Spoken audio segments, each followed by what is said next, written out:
Hello tout le monde, j'espère que vous allez bien. Moi, ça ne peut que aller parce que le printemps est là et que ça me met de bonne humeur. Bon, je sais pas pour combien de temps il est là, la fin de la semaine n'est plus trop printanière, mais c'est pas grave. On va profiter de ce qu'on a. Ah là là là là, comment vous dire, je suis dans un sacré pétrin. Je vais vous faire un petit update lecture un peu bancal. Puisque j'ai commencé ma lecture de The Wall of Winnipeg and Me. En français c'est et puis quoi encore de Marie Zapata, je sais plus. Marina Zapata. Je l'avais vu sur la chaîne de Clara Hero à l'époque, c'était il y a un moment. Et je me souviens que c'était un livre qui me faisait envie, mais voilà. Il me faisait envie parce qu'elle avait dit qu'il était super bien. Donc forcément, moi en tant que pigeon professionnel que je suis, je me l'étais procuré. Et c'est clairement pas fameux. Je m'explique. On va suivre, je sais même plus comment s'appellent les personnages féminins, je crois que c'est Vanessa, peut-être, je suis pas sûre, et Aiden. Alors Aiden est un joueur de football américain qui a eu un accident et donc pour le moment il ne peut pas jouer. Et en fait Vanessa c'est qui? C'est un peu la manager, je sais pas comment expliquer, de Aiden. En gros elle s'occupe de ses réseaux sociaux, elle s'occupe de sa communication, etc. Et en fait Aiden c'est un peu son boss. Ce que j'avais oublié c'était qu'on était sur une romance boss-employé. Je déteste les romances boss-employé, genre vraiment c'est ma hantise. C'est un des trucs que je déteste le plus dans les romances. Même si son boss, du coup Aiden, est un gros trou de balle, elle reste quand même, parce que c'est bien payé, parce qu'elle fait pas non plus beaucoup d'heures, etc. Pardonnez-moi, je trouve ça too much. Je sais pas si c'est parce que je suis pas du tout dans le mood pour le lire juste après Force Wing. Vanessa, tout ce qu'elle dit c'est qu'elle a un gros crush sur son boss, même si c'est un gros trou de balle, que il est vraiment beau. Il est hyper beau, qu'il est super grand, qu'elle adore les hommes hyper grands. Et du coup j'ai lu juste 9%. Les chapitres sont d'une longueur, genre là je suis au chapitre 4.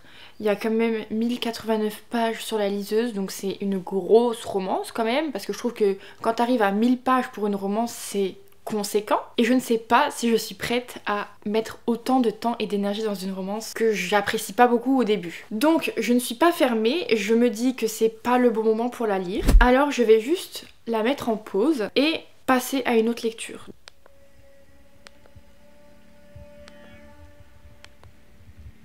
Du coup je suis en train de lire Vespertine de Margaret Rogerson. Je suis désolée mais ce livre est incroyable pour le moment, mais je suis à fond, j'adore. Et le pire c'est que je suis qu'au chapitre 3. Ce début est incroyable, c'est absolument tout ce que j'aime. On est vraiment sur un mood très spooky. On est dans un couvent avec des nonnes et on va suivre Astérie, je sais plus le nom de protagoniste féminine, qui va se retrouver dans ce couvent à chasser les esprits, parce que dans cet univers il y a des fantômes, des esprits.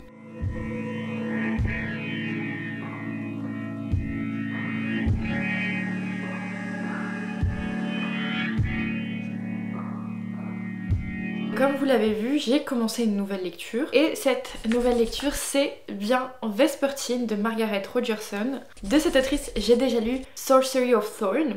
Je crois que c'est ça, que j'avais beaucoup aimé. Donc j'ai lu Sorcery of Thorn et Mystery of Thorns Manor. J'ai décidé de me lancer dans Vespertine. On n'est pas du tout dans l'ambiance printanière dans ce livre. On est plutôt spooky mood et j'adore ma lecture pour le moment. J'ai vu pas mal d'avis plutôt mitigés par rapport à cette lecture comparé à Sorcery of Thorn qui a eu beaucoup de très bons avis. Vespertine, c'est soit ça passe, soit ça casse. Et pour l'instant, laissez-moi vous dire que ça passe de fou. Je suis déjà arrivée à 24%. Pour vous faire un petit résumé, on va suivre, ne me demandez pas comment s'appelle le personnage féminin, je n'arrive pas à le prononcer, qui est recueilli par des nonnes dans un couvent. Et en fait c'est un peu particulier dans ce livre puisqu'il y a des revenants, des esprits, etc.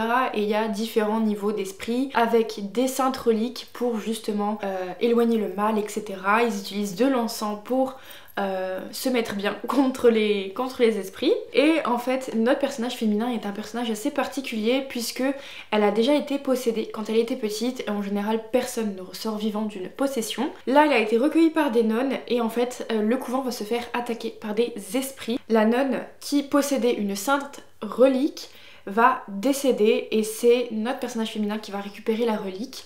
Sauf que la relique, C'est un peu compliqué, elle va reprendre la relique, seulement il y a un revenant de la relique, enfin qui était dans la relique, qui va s'attacher à notre personnage féminin et donc voilà. Elle est pas possédée, on sait pas trop, c'est un peu mich-mich. Mais du coup, elle va devoir vivre avec ce revenant qui lui parle H36 dans la tête. Et laissez-moi vous dire qu'il est tellement drôle, j'adore. La relation qu'ils ont, pépite. Et je me reconnais beaucoup dans notre personnage féminin. Puisque elle-même le dit, elle préfère la compagnie des morts à ceux des vivants. Donc j'aime trop ma lecture, c'est très spooky vibe. J'adore lire ça le soir avec une musique ambiance spooky.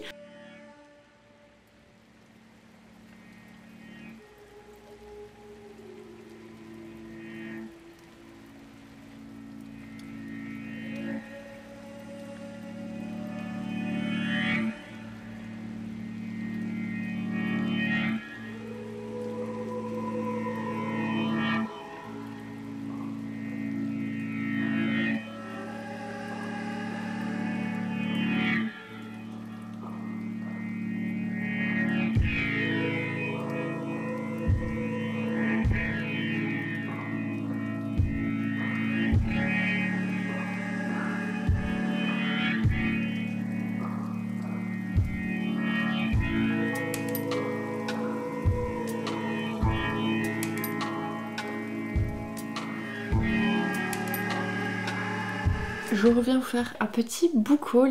Aujourd'hui on est vendredi 29 mars. En Lorraine c'est fermé, c'est un jour férié. Donc je ne travaillais pas, tout était fermé en Lorraine. On a décidé d'aller au Luxembourg. On s'est retrouvé à Luxembourgville. Je suis allée à la Fnac. Mon dieu, le paradis du livre. Le paradis du livre en anglais, le paradis du livre tout court. Moi je cherche des livres en anglais, mais des beaux livres en anglais, des belles éditions, vous voyez. En général quand vous allez dans des boutiques de livres en anglais, ils vont avoir des paperbacks classico-classiques. Là à la Fnac, là pas du tout. J'ai failli craquer mon slip, je suis restée raisonnable, je me suis dit clo-clo, on ne rigole pas. Je me suis pris A Curse for True Love, c'est le tome 3 de la saga Once Upon a Broken Heart de Stephanie Garber. J'ai pris le tome 3 parce qu'il était en hardback et que je voulais cette saga en hardback. Il m'a coûté 24,95 €. En dessous du hardback, il n'y a pas grand chose, il est juste rouge et là, oh là là, le dos il est magnifique. Et je me suis pris également From Blood and Ash de Jennifer L. Armentrout. Il y avait un autre tome, je sais plus du tout c'était lequel. Je me suis dit non, Clo-Clo, on va faire doucement. On prend déjà celui-là, ça sera pas mal. Pour ce livre, j'ai pris la version paperback puisque la version hardback est extrêmement difficile à trouver. Il est hyper lourd quand même. J'ai trop hâte de le lire, ne me demandez pas le résumé, je ne sais plus. Et là celui-ci m'a coûté 26,95 €. Voilà, je suis contente de les avoir achetés. Il y avait tellement de livres, je vous jure, j'ai failli craquer pour 1 million de livres, mais je me suis retenue. J'ai pris celui-ci parce qu'il me faisait très envie, que je sais que je vais le lire, et je me suis dit que ça serait mieux que je le prenne en papier pour pouvoir l'annoter en même temps, vous voyez, comme ça je n'aurai pas besoin de faire 36 relectures pour l'annoter. C'est tout ce que je voulais vous dire. Là je suis en train de poster une vidéo sur YouTube.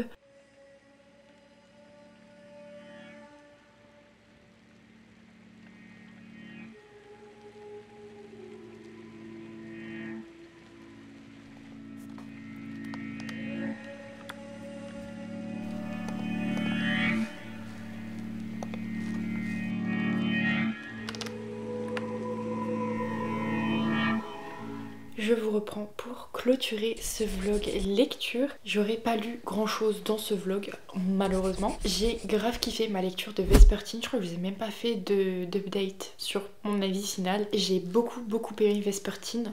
En fait je pense que la plume de Margaret Rogerson est une plume très descriptive, assez lente, où il se passe pas non plus grand chose. C'est l'écriture en fait. Je pense que juste elle écrit comme ça, parce que c'était aussi le cas pour Sorcery of Thorn. Donc c'est le style de l'autrice qui est assez lent, assez descriptif, assez dans l'ambiance et l'atmosphère. Et Vespertine c'est encore plus le cas que Sorcery of Thorn. Moi personnellement ça me dérange pas plus que ça les livres qui sont très descriptifs, très dans l'atmosphère et dans l'ambiance. C'est un peu le style qu'a Willy Schwab dans The Invisible Life of Addie LaRue. Mais j'ai trop kiffé, vraiment j'ai trop kiffé les personnages, j'ai trop kiffé l'ambiance, j'ai vraiment adoré ma lecture. Après j'ai mis un peu de temps à la lire malheureusement, et c'est ce qui a fait que j'ai pas autant accroché que ce que j'aurais pu, parce que j'ai pris mon temps pour le lire et que des fois ça traînait un peu Enfin dans le sens où je le faisais traîner malheureusement, parce que plus je le laissais traîner et moins j'avais envie de revenir dedans, vous voyez. Et sinon, pour ce qui est de ma lecture de The Wall of Minnie Peg and Me, laissez-moi vous dire que pour le moment je suis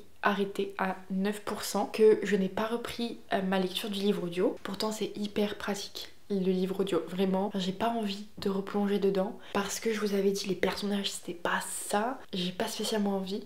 Surtout la taille des chapitres, c'est incroyable.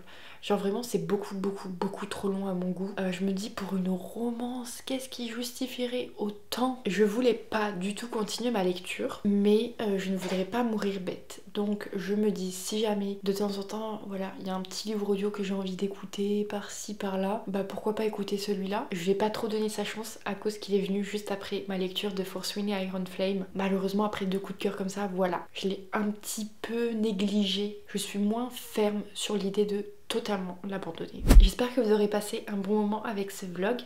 Moi je vous fais plein de gros bisous et je vous dis à très bientôt. Bye.